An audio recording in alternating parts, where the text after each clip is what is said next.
Je veux que la balle, elle parte à droite du sang et qu'elle revienne dessus. Donc Ok. un joli draw. Push draw. Non, Oh non, non, non, ça va pas ça. Ça, c'est un hook. Je sais.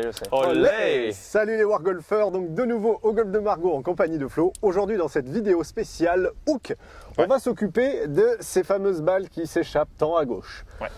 Alors pour ça, déjà il va falloir que l'on détermine qu'est-ce que c'est un hook. Oui. Est-ce que tu pourrais nous expliquer comment ça fonctionne? Alors un hook pour un droitier, c'est une balle qui va partir dans un certain axe mais qui va tourner violemment à gauche. Pour un gaucher, ce sera à droite. Généralement une balle qui part plutôt basse. On va voir à quoi c'est dû. On va déterminer trois types de hooks. Le tout premier, le pire d'entre tous, le pull hook, qu'on appelle aussi quick hook. Donc c'est une balle qui part directement à gauche, donc vers l'intérieur par rapport à un droitier à gauche et qui tourne encore à gauche. C'est ça. Un pull hook. Si jamais elle part dans l'axe et qu'ensuite elle prend un gros effet à gauche, c'est un hook, tout simple. Si jamais elle part à droite et qu'elle revient au-delà de la cible, c'est un push hook. Voilà. Ça va être déterminé par certaines données en termes d'orientation de phase de club et de chemin de club qu'on va voir tout de suite. Et ces données vont nous donner, c'est le cas de le dire, différents petits astuces pour essayer de les régler. On va voir pour commencer le pire d'entre tous, le pull hook. Chris, dis-nous comment est la phase de club, comment est le chemin, etc. Alors, on va essayer de simplifier. Oui. En gros, si on sait que la balle part à gauche, c'est qu'en gros, la face de club est orientée à gauche de la cible. Oui. Donc pour ça, on va matérialiser dans un premier temps la face. Donc la face est comme ceci. Tac. Donc on va dire que je vise toujours vers les tonneaux là-bas. Voilà. Donc en zone d'impact, elle est Donc en effectivement zone très à d'impact, la face est orientée à gauche de la cible. Oui. Et le chemin est, quoi qu'il arrive, un tout petit peu plus à droite que celui-là. Et plus il le sera, plus la balle va tourner à gauche. gauche. Exactement. Donc pour essayer de donner une image à tout ça, on va imaginer une map monde. Donc on a notre sphère. La sphère, il y a un axe central. Et en gros, on vient effectuer une friction dans ce sens-là, ce qui fait que la map va venir tourner dans ce sens-ci. Oui. Donc, quoi qu'il arrive, on a dit ça ressemble à ça. Tu peux nous la refaire du coup? Là, il suffit juste que je vais faire exprès de mettre ma face à gauche et je vais swinger normalement. Donc la balle part à gauche, puis Tourne encore. voilà. Donc ça, déjà on va corriger tout de suite la première chose qui est la plus dangereuse, c'est le fait qu'elle parte directement à gauche. Ouais. Donc la phase de club. Exactement. Ce qui fait que la balle part à gauche, c'est le grip. Oui. Donc le grip, est-ce que tu pourrais nous montrer généralement à quoi c'est dû? Ouais, je vais me mettre en face. Yes. Un grip neutre, qu'on appelle neutre, avec un bon grip, quoi, on va dire. C'est un grip sur lequel je vais pouvoir tourner la face d'un côté comme de l'autre. Généralement, quand la face est trop à gauche, c'est que le grip est beaucoup trop fort. Donc un grip fort, j'ai baissé mes mains. C'est un grip avec une main droite qui va être vraiment dessous et une main gauche qui va être vraiment dessus. Généralement, là, c'est grip très fort avec les deux mains. Ouais. Donc dans ce sens-là, par contre, on va voir que je peux difficilement ouvrir la face. C'est ça. Et comme on l'a dit, par contre, elle peut vraiment se fermer. Je peux même carrément regarder derrière. Voilà. Donc généralement, qu'est-ce qu'il y a? C'est injouable. C'est ça. Généralement, la première chose qu'on va regarder quand on fait des balles qui sortent à gauche comme ça va être le grip. Si on a un grip trop fort avec généralement la main droite qui vient vraiment dessous, c'est pas bon. Lorsqu'on monte la canne, ici, vous pouvez vraiment voir la face de club, elle est très fermée. Voilà. On regarde. Donc on regarde déjà pour commencer, lorsqu'on fait des pull hooks, son grip. Ensuite, ce qu'il faut dire un petit peu, c'est que même si on parle de friction tout à l'heure avec la map monde, on peut avoir un chemin qui est à gauche, donc c'est-à-dire qu'on coupe la balle, entre guillemets, mais vu que la face est à gauche, ça fait quand même un pull hook. Voilà. Donc quand la balle sort à gauche, faites attention vraiment à la face de club et donc au grip. Ensuite, pour les deux autres sortes de hook, par contre, ça va être un petit peu différent. Chris, pourquoi? Alors le deuxième, on a dit que la face du coup, elle est en direction de la cible, puisque la balle part en direction de la cible. Le problème, c'est que le départ, il est dans le bon axe, mais la finalité n'est pas bonne. Donc la face, on sait qu'elle est en direction de la cible. Square. Donc square, donc la première baguette, elle est bien. La problématique, c'est que après, derrière, on vient exercer une friction comme ceci, ce qui fait que la balle va se mettre à tourner à gauche. Donc le chemin, lui, par contre, sera beaucoup ouvert, toujours plus à droite que la face, comme le premier cas. Mais cette fois-ci, la face, c'est pas un problème. Par contre, c'est le chemin qui va devenir un problème. Exactement.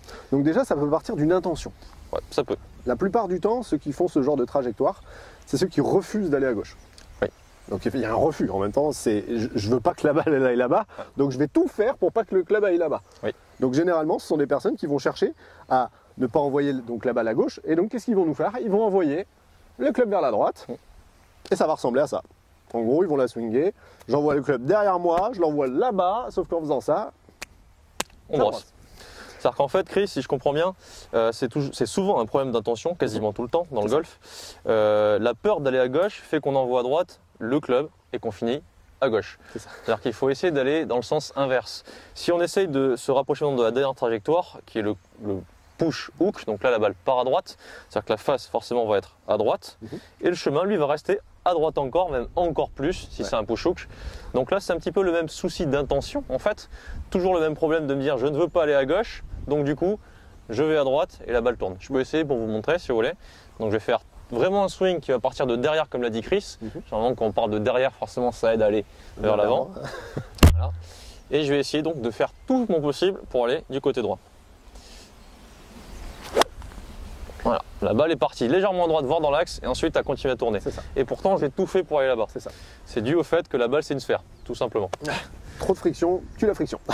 Donc pour ça, on va essayer de mettre un exercice tout bête. On a dit du fait qu'il y a trop d'action de l'arrière vers l'avant dans ce sens-là.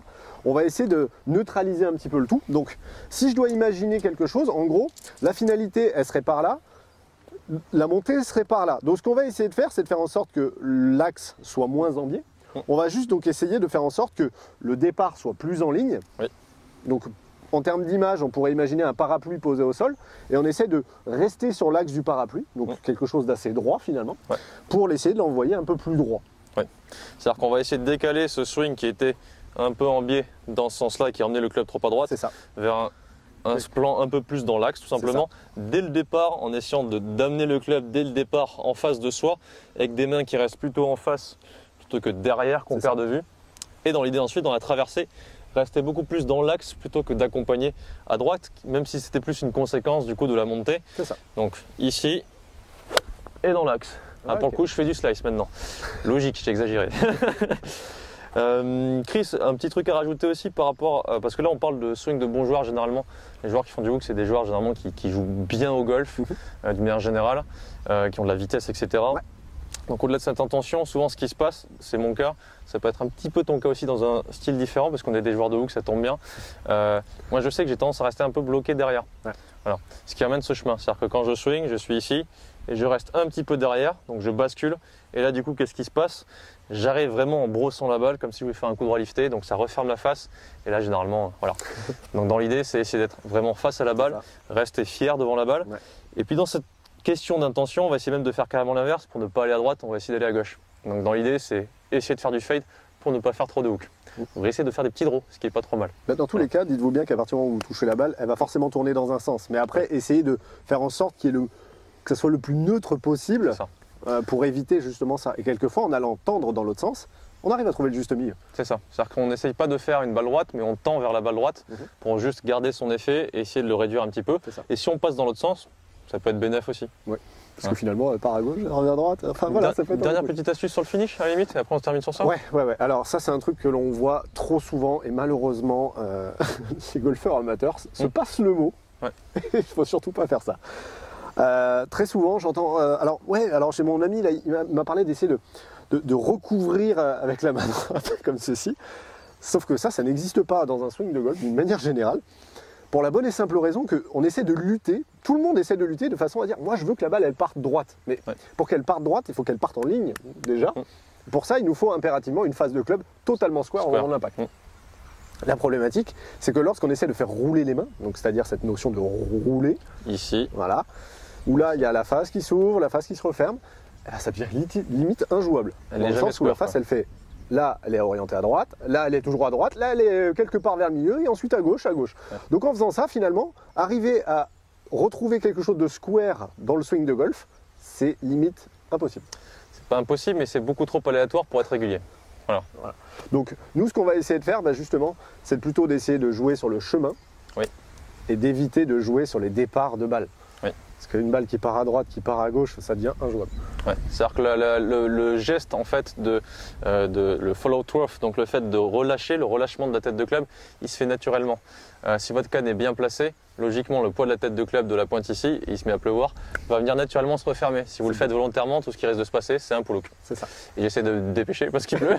C'est ça. Mais c'est pas grave, on donne tout pour vous les amis. Le dernier truc que je voulais parler, c'était la hauteur du finish, bon sang. Oui, allez vas-y, montre-nous le beau finish. Voilà, un finish de hook, généralement ça ressemble à ça. Avec des mains très basses. C'est ça. Moi, ce que je veux pour éviter de faire des hooks, donc intention à gauche, on l'a dit, j'essaie de sortir la face de club et tout le chemin à gauche et j'essaie d'avoir des mains hautes.